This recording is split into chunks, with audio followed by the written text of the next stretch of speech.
For totally real tabletop gaming news, I'm a big fat socialist.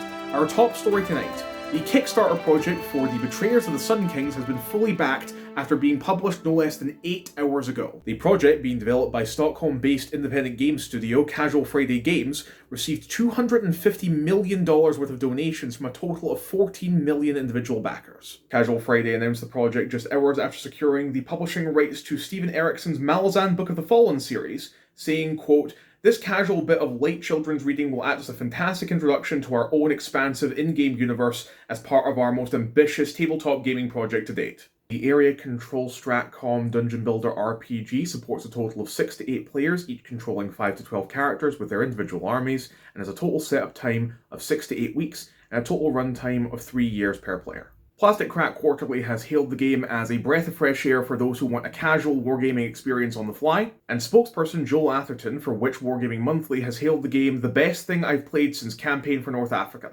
When Reacher commented on the game's success, the developers had this to say: "Well, we here at Casual Friday Games are just so touched by all of the trust and love that our backers have shown us. I understand that before Betrayers of the Sun Kings, you had an entirely different game in development?" "Yes, but we never got it at a playtest because it kept sucking our players into an alternate jungle-themed dimension where everything was constantly hunting them. I myself only managed to escape recently because I carved at the heart of my best friend and placed it on an altar to the Great Snake King.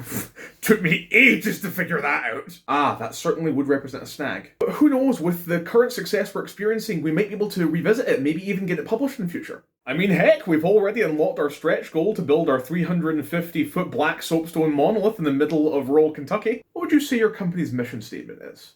I would say that our mission statement is to provide healthy escapism to hardworking adults that just want to detach themselves from their material reality through the use of eldritch magic that eventually press gangs them into the services of our ineffable and ennoble masters. And how do you respond to criticisms that despite having now fully funded your Kickstarter, you have left freelance artists and writers without pay for upwards of 3 months? All hail great the womb from which all entropy is birthed. Coming up later on the programme, has tabletop games publishing been infiltrated by mythos wizards, or is that simply anti-freedom woke PC garbage?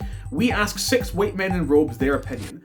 Until then, for totally real tabletop gaming news, I'm a big fat socialist.